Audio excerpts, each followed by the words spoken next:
today. As we continue to take a look at the biggest high stake fights of 2024, today you're getting a double packed episode, double stuffed, if you will, as we will take a look at Alex Pereira defending his light heavyweight championship against Jamal Hill at UFC 300, and then once again against Jiri Prochazka, a rematch at UFC 303. On today's episode of Matter of Fact MMA. What's up? What's happening? Let's go. What's up, guys? We right back at it. We right back with it. It's your boy, Matt, and we are here to continue our journey on the highest of the high, the biggest high stake fights of 2024. And by the way, Happy New Year to everyone. 2025 in the house. We're going to see where this year takes us. How big can we get? Pause. So, let's start out with UFC 300, where in the main event, Alex Pereira steps in on somewhat short notice into the octagon with Jamal Hill. So let me set this stage, set this scene for you, if you will.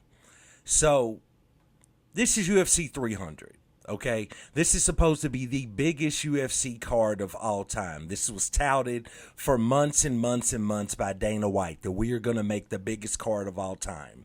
So there were a lot of rumored main event fights. You know, there was Izzy being Israel Adesanya stepping in the octagon with Dricus du Plessis, which is the last fight I just covered. This is episode 3 of the biggest high stake fights of 2024. So we already covered that one. There was Conor McGregor making his return, possibly against Michael Chandler. We already found out a fight that actually occurred earlier on this card. Max Holloway versus Justin Gaethje for the BMF championship. That was touted as being the main event. We had all types of fights. For a while, in which I made a video about this, there was rumors that they were going to bring Ronda Rousey back, possibly have her step in the octagon with either Holly Holmes or Miesha Tate. You know, of course, that never came to fruition. There was a lot of different fights that were tapped to be the main event. Leon Edwards versus Bilal Muhammad for a little while. There was even talks of Alex Pereira stepping in the octagon with Tom Aspinall. So there was a lot floating around, you know what I'm saying? But at the end of the day, short notice, there was one man that was tapped by the UFC, and as you will find out as we continue going down this trip down memory lane, if you will, of 2024, there was one man that was the MVP of the year for the UFC. And, you know, aside from what was reported as his winnings and his purses that he took home, there was a lot of backdoor, under-the-table deals done by the UFC as far as money being given to one man. And that man is Alex Poatan Pereira, the man, the myth, the legend himself. So Alex Pereira is tapped to step in on short notice, to step in the octagon with Jamal Hill, the former light heavyweight champion who had to relinquish his title due to injury, in which Alex Pereira goes out there and captures the championship in a fight against Jiri Prochazka, who was also the former light heavyweight champion of the world, who also had to relinquish his championship due to injury. So if you take a look at this, Jiri Prochazka goes out there and defeats Glover Teixeira in one of the greatest light heavyweight championship fights you will ever see. He wins the championship. He then has to relinquish the championship due to injury because he had a really bad shoulder injury that he sustained in training.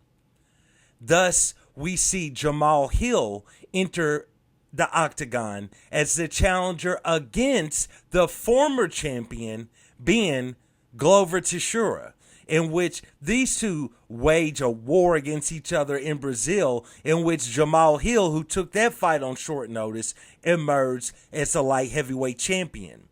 But not so fast. Before he could ever make the attempt to defend that championship, he actually injured injured, I guess is the word. I don't know if you would say tore. I'm not really sure. He injures his Achilles tendon, and he actually has to be out for, roughly, let's say 6 to 8 months or so, and he relinquishes the light heavyweight championship. Meanwhile, Jiri Prochazka makes his return against Alex Pereira for that championship in 2023, in which Alex Pereira goes out there and wins and becomes the light heavyweight champion of the world. So now Jamal Hill is ready to make a return to the octagon to try to reclaim the championship that he never lost against Alex Pereira. At UFC 300, one of the biggest UFC fight cards of all time. And they tap Poatan to go in there and make the attempt to defend his belt against Jamal Hill. So this fight didn't have a really long build-up because it was somewhat short notice. But what I found to be very interesting about this fight is in the lead up to it, let's say fight week, Jamal Hill took a different approach than a lot of his previous fights and a lot of people that fight Alex Pereira. Jamal Hill wasn't trying to give Alex Pereira any ground. He made it clear he was going to go out there and not only beat Alex Pereira, but he said he was going to knock him out, I believe, in the first round. He even went as far as to go get everyone always talks about Alex Pereira's head. His face is shaped like one of the heads on Stonehenge. You know what I'm saying? So Jamal Hill goes out there, has a chain made of that head, the Poatan head, which he now uses as his symbol. He goes and he has a chain like that made that he's wearing around his neck at the pre-fight press conference. And he's making it clear that he's not scared of Alex Pereira, that he's going to go out there, he's going to do him bad, he's going to knock him out. He has no fear of him whatsoever. Okay, LeBro. So what ends up happening with this is, as you're watching this fight week build up, you're wondering, what does Jamal Hill think, or what does him and his team know about Alex Pereira that they are so confident that he can go out there and really lay it on thick and talk trash to Alex Pereira. The only other person that had done that up until that point really was just Israel Adesanya, and we saw how that went down. We saw how that went. Three wins to Izzy's one. You know what I'm saying? But nevertheless, really, really, really strange. Really strange build-up, to fight Alex Pereira. Nevertheless, so let's move forward. UFC 300, T-Mobile Arena in Las Vegas, where we see Jamal Hill walk out, pretty typical Jamal Hill walkout. He definitely seemed to be focused, did not seem to be intimidated by Alex Pereira at all. Then we had the Chad Stoic Warrior himself. Alex Pereira comes out to the octagon, typical music, you know what I'm saying? The chanting of his native village in the Amazon, you know what I'm talking about? He comes out, he's looking like he's ready to wage war, you know what I'm saying? He walks out there, he shoots the arrow at Jamal Hill, which was a prelude to things to come. And I mean, this is about to get real. And it's about to get real quick. So we're watching Bruce Buffer announce them. Alex Pereira does his typical, standing there stoic, no movement, never breaks his stare, staring at his opponent. Jamal Hill did not seem to be backing down in that staring engagement. Alex Pereira never moves until Bruce Buffer yells out, "Fighting!" And as soon as he yells that out, you see Alex Pereira with his trademark bop, his trademark bounce up and down, right? So both men have been announced. Both men are staring each other down. Both men have walked to the center of the octagon. Herb Dean has let them know it's about to go down. And now we're about to have the fight. Round one, which really was all that was needed. Round one starts, and Jamal Hill is fighting this fight southpaw, right? So this gives a momentary pause to Alex Pereira. Alex Pereira is not getting off his normal offense that early, right? Both men just kind of moving around through the octagon. To Jamal Hill's point, he did not seem afraid or leery of Alex Pereira at all. Both men kind of make the attempt to exchange some jabs, but there's not much there. One thing that I notice is as Alex Pereira, he's standing in front of Jamal Hill, as Jamal Hill is extending his right hand, right? Because keep in mind, he's southpaw, so his left hand is behind him.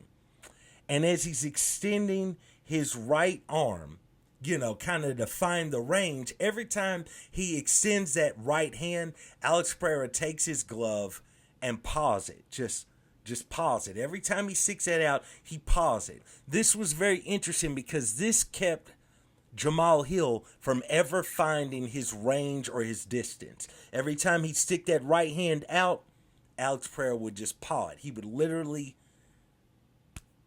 just do this the whole time, right? So Jamal Hill couldn't really get anything off on that. Now, to Jamal Hill's credit, he started to land leg kicks. Alex Pereira was also landing leg kicks. Of course, Alex Pereira's leg kicks were had a lot more thud, if you will, a lot more power behind them. You know what I'm saying? It's like getting hit in the calf region with a ball peen hammer. You know what I'm talking about? So basically, Alex Pereira is kind of keeping him at bay, and as these two kind of jog back and forth for who's going to have the first bit of offense, you see a body kick from Jamal Hill at one point, a devastating body kick from Alex Pereira that was extremely strong, but when he landed that, he was just close enough for Jamal Hill to land a heavy right hand on Alex Pereira. So I'm thinking, okay, Jamal Hill might actually be game. He's really talked the talk this entire week. Can he walk the walk? As these two continue to not really land any devastating offense against each other, but just continue to kind of maneuver through the octagon, we're about to get to the moment. The let him cook moment, you know what I'm saying? In which Jamal Hill continues to try to land a few leg kicks. He tries to get a jab off on Poatan. Nothing is really working, but to his credit, not a lot is really working on the Alex Pereira side. Then you see Jamal Hill attempts another body kick, kind of like a teep kick, and he actually catches Alex Pereira low. Alex Pereira signals it to Herb Dean, the referee, that he was kicked low, but he never breaks his stance. He just kind of signals it low with his hand, but he never breaks his stance, right? Never breaks composure. What is interesting about this is Herb Dean steps in. He's going to halt the action. He's going to stop the fight. Alex Pereira gives him the famous, hold on, let me cook, and just kind of sticks his hand out against Herb Dean. So you see Herb Dean kind of back up, like, okay, kind of waves it off. He backs up. And at that exact moment, after Alex Pereira kind of gives him the, hold on, let me cook, bro, Jamal Hill moves in a little bit too close. Maybe a little bit, he says himself he was distracted from the interaction from Herb Dean. Nevertheless, Jamal Hill kind of steps forward in a way. Poatan steps forward and literally catches him with a lead uppercut and knocks him out. Knocks him back, and he almost falls in slow motion. As he's falling backwards, you could see on his face, because his eyes were crossed, you could see at that moment all of the regrets from fight week and everything he had said about Alex Pereira, the way he had acted at the pre-fight press conference. And if this was like a movie, you know what I'm saying? This would be a movie that, you know, right when he gets hit with that fist, everything would slow down in the arena and you would have the voiceover of Jamal Hill and it would say, "I bet you're wondering how I got to this point." Because that was exactly what it looked like. And homie fell backwards, flat on the ground, completely had no idea where he was. Alex Pereira steps in, delivers some devastating ground and pound, which probably wasn't needed. Herb Dean stops the fight, and then Alex Pereira has the moment of UFC 300 besides Max Holloway. Stay tuned.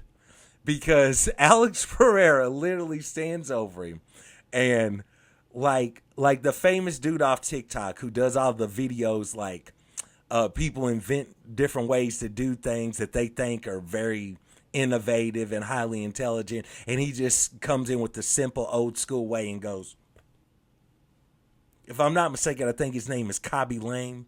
Bro, Alex Pereira stands over this man's lifeless carcass and goes like this. And it was the chef's kiss as far as the cap off what was an amazing pay-per-view from the UFC. Alex Pereira goes out there, knocks out Jamal Hill in round one, silenced everything, showed who the true light heavyweight champion of the world was, and he moved on. It was outstanding. At that moment, after the fight was over, Jamal Hill did show him respect. Credit to Jamal Hill in the moment because he did show him respect. Now, after the fight, Jamal Hill's made 55,000 excuses to what actually happened in that fight and how it went down. As I've covered in a previous video a few weeks ago, he even ran up on Alex Pereira in the gym thinking he was going to punk Alex Pereira, in which Alex Pereira, who was in the middle of training, just said, "Put the gloves on, let's get in the cage." And that's how you would handle that when you're a professional fighter. But nevertheless, Jamal Hill has not made himself look good. He has not done himself any favor since taking this L in his recounts of it and the way he's treated Alex Pereira since. But in that moment, in that night, he did give respect to Alex Pereira. And this would begin one of the best runs, 1-year runs, you will ever see from a champion coming from Alex Pereira. Let's now move forward to the second fight I will cover in this episode, where we will see another high-stakes big fight from 2024 as Alex Pereira would once again step in the octagon short notice against a former foe and former champion, just like his fight with Jamal Hill, against Jiri Prochazka in the rematch. Now, as I spoke about early in this episode, these two had already fought before in November of 2023, in which Alex Pereira defeated Jiri Prochazka to become the light heavyweight champion. Now they're going to step back in the octagon again, Las Vegas, T-Mobile Arena, UFC 303.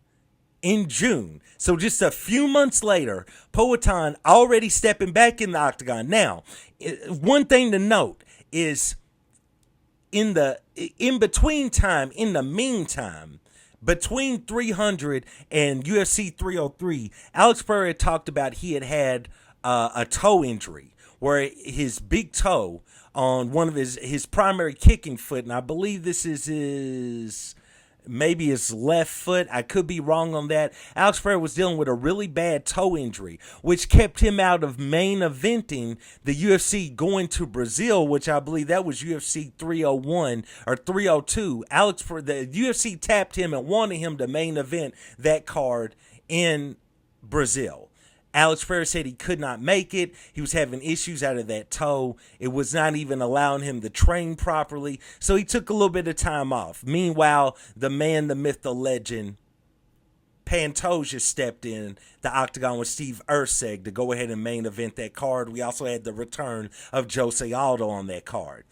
But nevertheless, bro, now Alex Pereira coming back short notice again still has the toe injury, as we would find out at the end of this fight.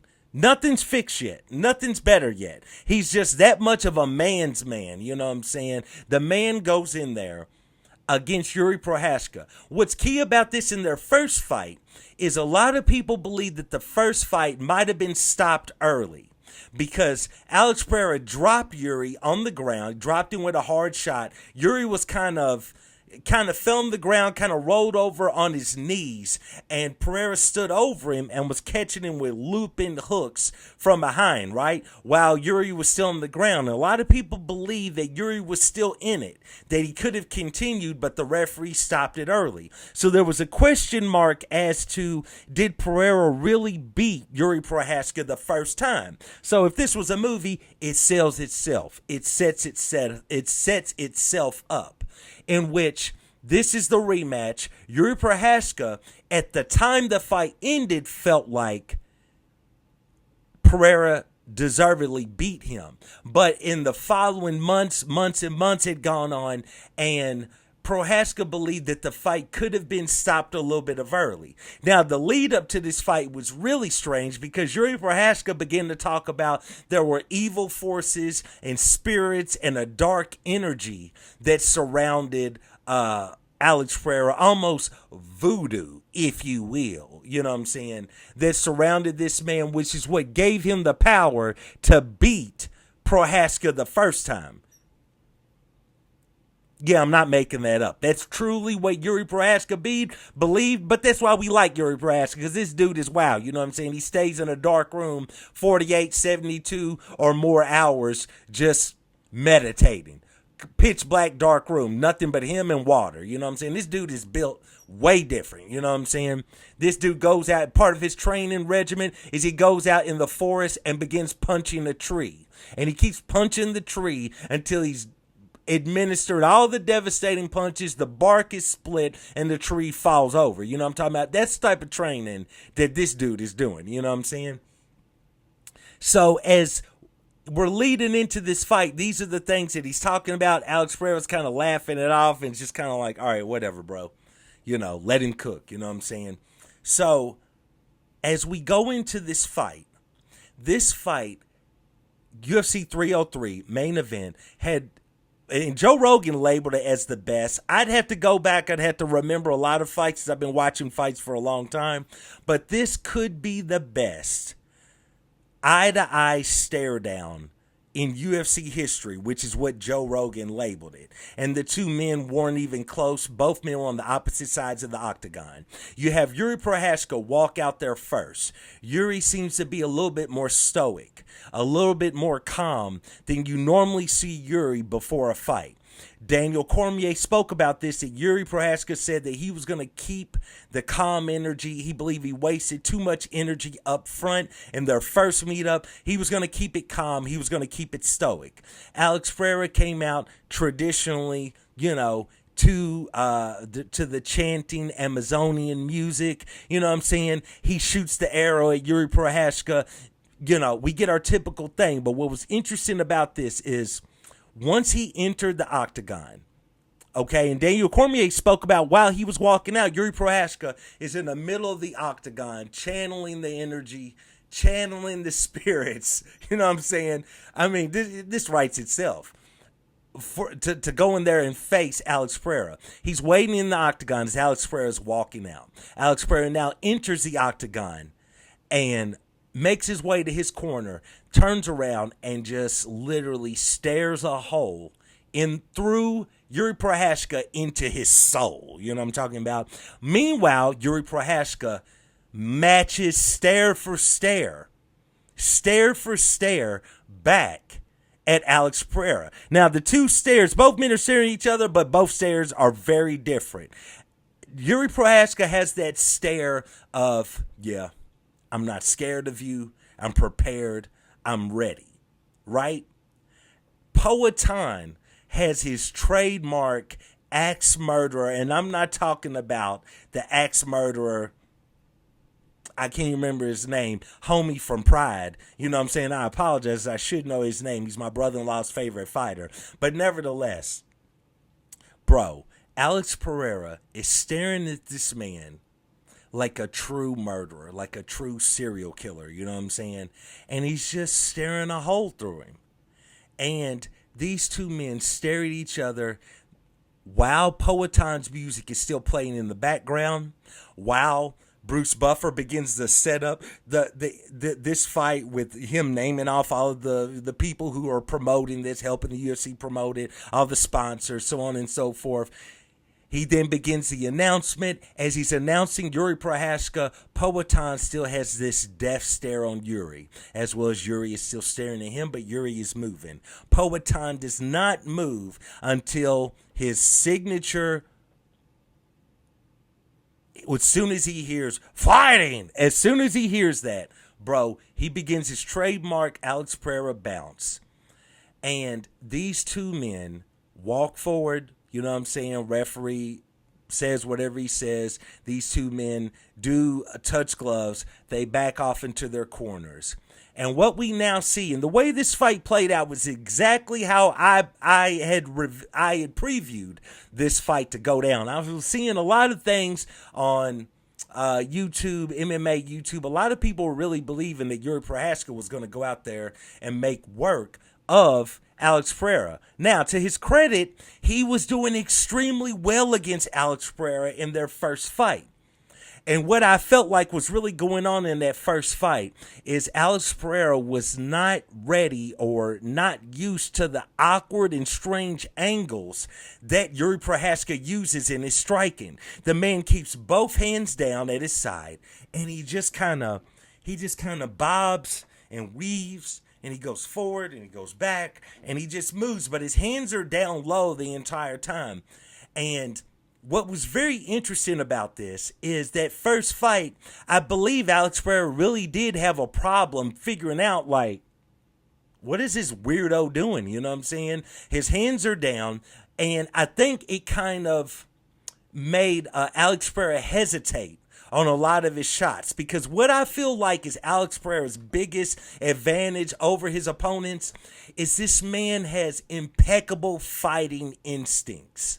He has impeccable instincts. He to me, when I watch him fight, you just get the vibe that he just has a feel for the fight. He has a feel for what his opponent is going to do. And it's not in a very, very strategic way like a GSP, George Russ St. Pierre. It's not like that. That is a guy that is well informed about his opponent. He's thought of every outcome. He's thought of every possible chess move in that fight. Then he's got John Danaher behind him, who's also thought of all that. He's got Firas Zahabi behind him. You know, he's thought of every outcome and he's prepared for it from a strategic chess playing type perspective, right?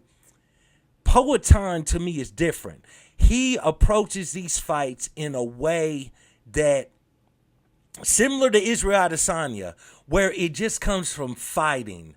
Fight after fight after fight after fight in kickboxing. You know what I'm saying? Fighting 2 or 3 times in 1 week. You know what I'm saying? Easily 12 times in 1 year. You know what I'm saying? Like, it's just a different mindset. And it's a different feel inside of the cage, you know, or inside of the ring that they're fighting in kickboxing, where these men have gone and they've seen it all. And they have a real feel for how this fight is going to go down. I feel like it was something that Conor McGregor possessed early in his career on his rise. Some guys just have a feel for the fight. It's not about the game plan. It's not about you knowing and watching all the film and knowing everything about your opponent. It's just a feel, being inside of the fight. You know what I'm saying? Whereas a lot of other fighters, I think, lean more into the game planning. Not to say that Poetan doesn't game plan, but it's just the vibe that I get. And so as you're watching this fight play out, it played out exactly how I thought. Because I felt like Jiri Prochazka was going to go in there with that same hands-down style, you know what I'm saying, and trying to throw off Alex Pereira. And I felt like Pereira was going to be prepared for that this time. He was going to instinctually be prepared for the weird, wacky, crazy movements of Prochazka and capitalize on the fact that Prochazka was coming into this fight with all the pride, with all of the warrior pride that he was going to prove himself against Alex Pereira, which means he's going to take some shots. And Jiri's style is he takes a lot of shots to land his style of offense. But in this, what we were going to see, or what I predicted, was what happens when you're facing somebody that you can't afford to allow to get any shots off on you, right?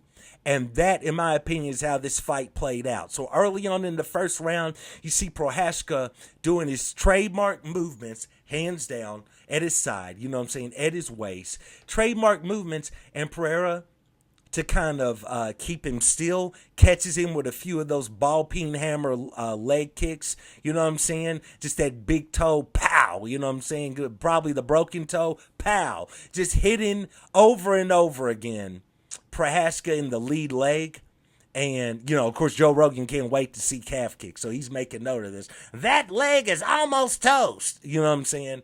And what you're seeing here is you're seeing Prochazka doing these movements, but now he's getting a little timid. He's not going into his bag of tricks of how he normally throws his off, sometimes out of range, which is what I'm about to say, but really more off balance, just really strange angled shots, punches, hooks that he throws. He's not really getting into that bag like he was in their first fight, because also Pereira's catching him with a low stinging jab, a left jab, pow, pow, almost right to the forehead. Every time Prochazka would lean forward, pow, he's getting caught with that jab from Pereira. And, bro, Pereira, I should say. I think I called him Prochazka. Anyway, my mistake. Nevertheless, bro, what you're seeing is Jiri was never quite getting his offense off. And so when I'm watching this first round, I'm thinking, well, it's only a matter of time. Poatan's going to drop him. It's only a matter of time. And that was how this fight would play out. Both men kind of, mainly Poatan kept trading these leg kicks, you know what I'm saying, kept trading these jabs against Prochazka. Prochazka landed a punch every now and then, but nothing too devastating, nothing that really seemed like it affected Pereira. Then at one point, Prochazka eventually backs Pereira up against the octagon, and it's kind of wrist fighting. He's holding his wrists down low, the wrists of Pereira, and it's like he's kind of trying to throw shoulder strikes. It's almost like he's trying to figure out, like, how am I going to approach this dude? Let me slow him down for a second while I kind of figure this out. It's almost like at this moment, Prochazka, who normally fights a lot off of instinct and being in the heat of the moment of the fight, was beginning to think, because he's getting caught with these shots. And he's kind of like, how am I going to get in on this dude without being laid out? Because even Joe Rogan had noted he had felt the sting. He had felt the power of Poatan early. So, you know what I'm saying? He's kind of on the side of the octagon, and it looked like he's really trying to figure this out and keep Alex Pereira at bay. And then, in what I would describe as a shot was delivered at the end of the first round that I would describe as, if you think about the Titanic, right?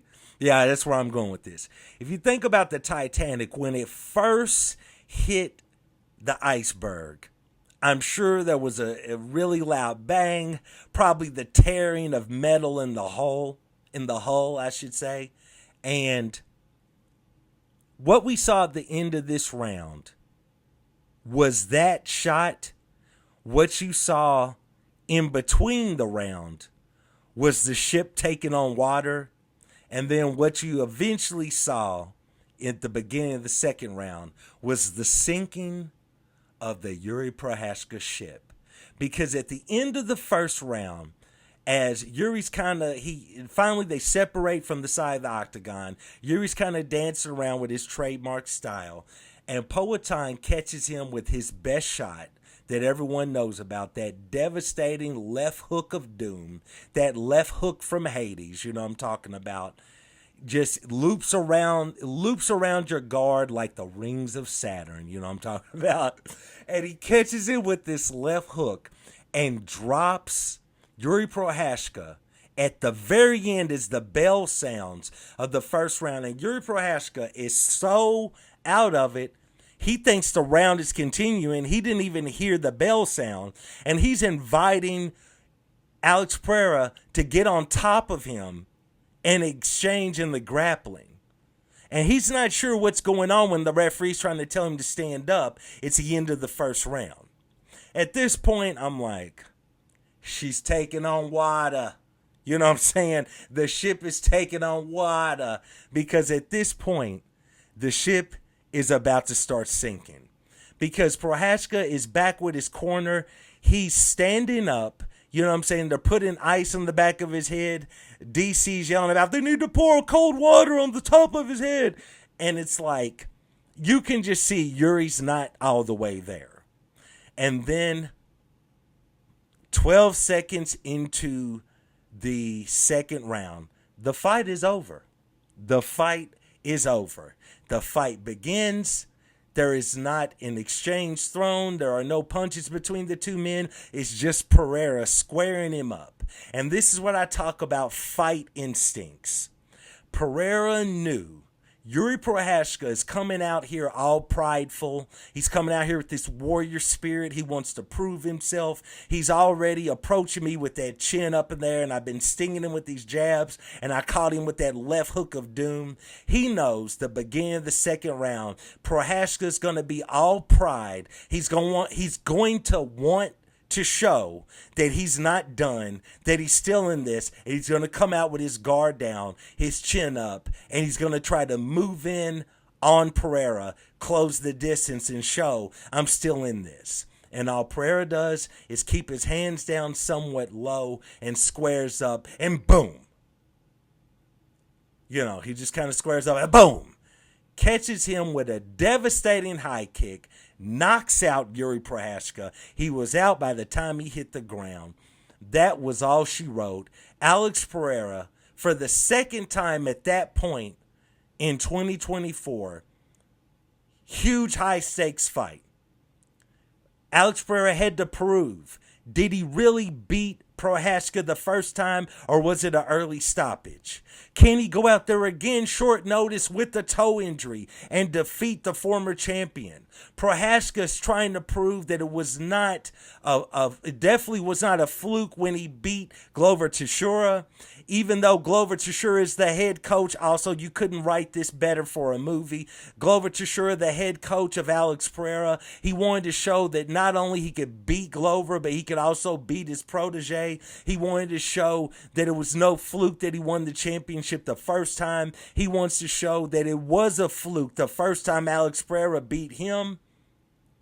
With that one leg kick, it was all signed, sealed, and delivered.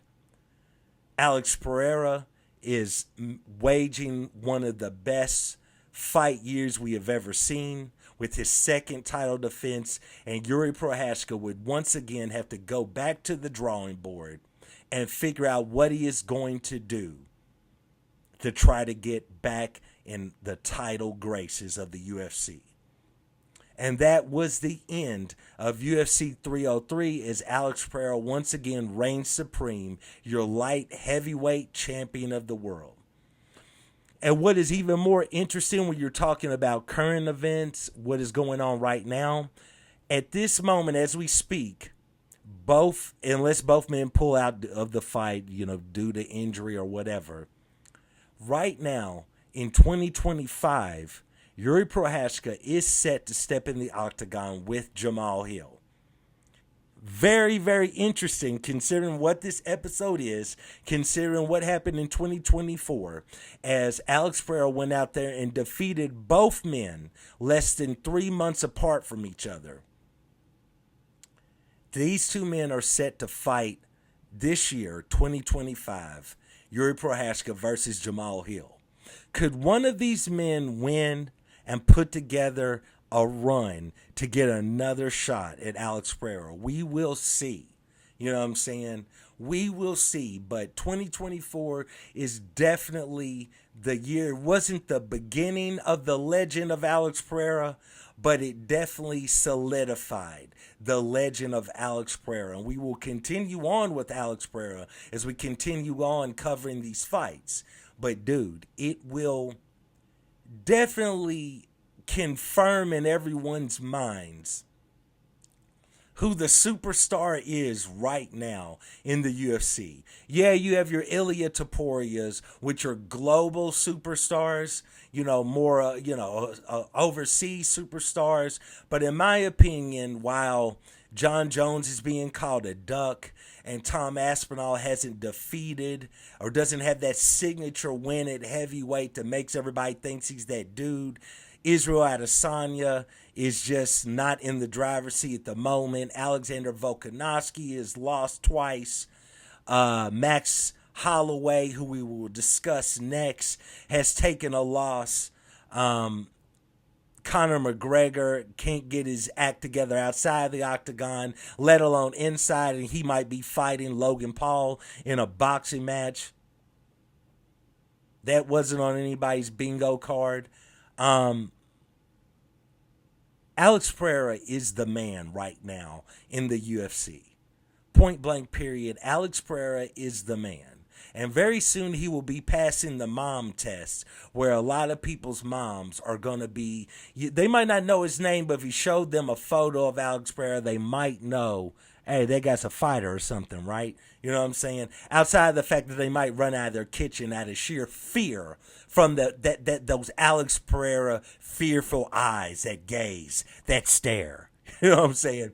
Nevertheless, dude, outstanding 2 fights. Alex Pereira versus Jamal Hill. Alex Pereira versus Jiri Prochazka. Neither fight was a back and forth war, but they were outstanding fights just from watching what a professional fighter, what a true future GOAT of the sport in Alex Pereira can pull off within 3 months of each other. So that was outstanding. This was our 3rd episode of the biggest high-stake fights of 2024. We're coming right back at you with another episode until the UFC starts up again or there's some sort of fight of real significance.